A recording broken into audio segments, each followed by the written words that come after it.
Come with me to one of the most exclusive private islands on Earth.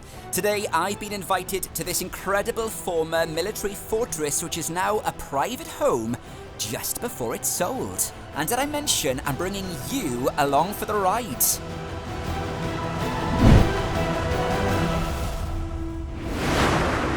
Well, it's a gorgeous summer's day down here in West Wales, and today's adventure looks a little bit different. In fact, it's a house viewing with a difference. Now, most house viewings start maybe on the driveway or with a look around the garden. But today, as you might have noticed, I'm on the beach. And, here comes my ride, I think. Now, to get there, you can't exactly call an Uber, so it's either a helicopter or amphibious speedboat. Or maybe both. So after grabbing a lift from Angle Beach and then riding along the waves, the approach to this giant stronghold in the middle of the sea felt like the opening scene of a James Bond movie. So the story goes that current owner Mike, who's a tech entrepreneur, has spent years and a serious amount of cash bringing this place back to life. And now, alongside son Ben, they've decided, well, it's time for a new challenge. So the family are selling up. And today, I'm joining them and their invited guests to one final farewell party. So just off the coast of Pembrokeshire sits this giant Thorne Island, built way back in the 1850s as part of Britain's sea defensive structures. Now, it was designed to protect Milford Haven from a possible invasion, and thankfully, that never happened. Fast forward to today, and this giant fortress is probably one of the most incredible private homes you'll ever see. So let's go explore. Now, the fort has stood guard over the entrance to Milford Haven for more than 170 years and was designed to hold a military garrison of around 100 men. But in reality, well, it saw very little use during the war, and after its military days, it became a hotel for many, many years before finally falling into disrepair. That's when it was bought by the Connor family way back in 2017 when Mike saw it on a YouTube video, and now they've spent many happy summer holidays enjoying the island.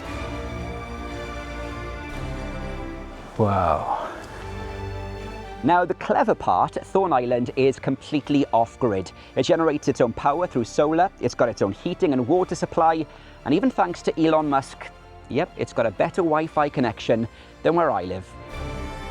But as you've probably guessed, the time has come to throw one last party on what's surely one of the most exclusive addresses in the world.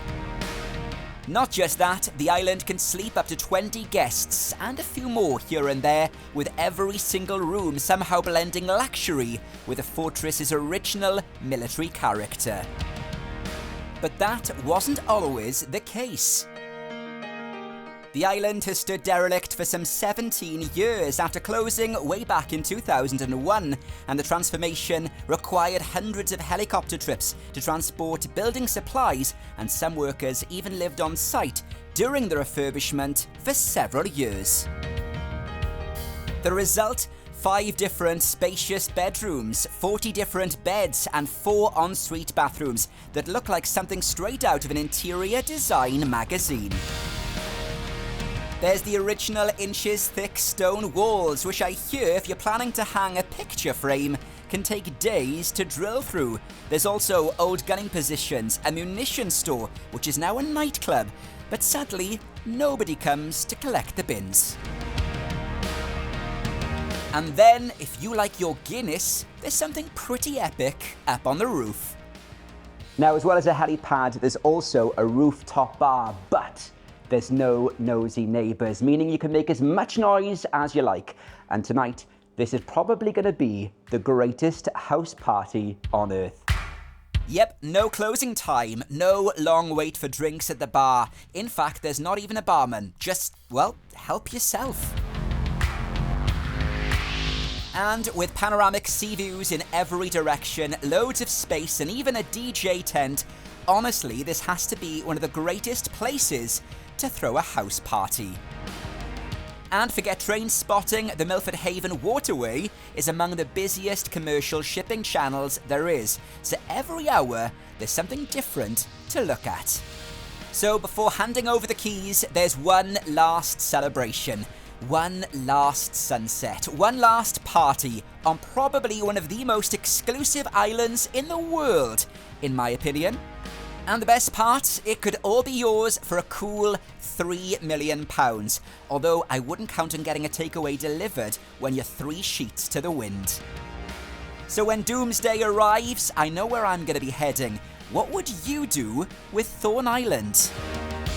If you'd like to see an example of what Napoleonic forts look like before their multi-million-pound transformation, you can always check out Stack Rock Fort just up the coast on my YouTube channel. And as always, don't forget to like and subscribe. In the meantime, I'll get to work on the slush fund.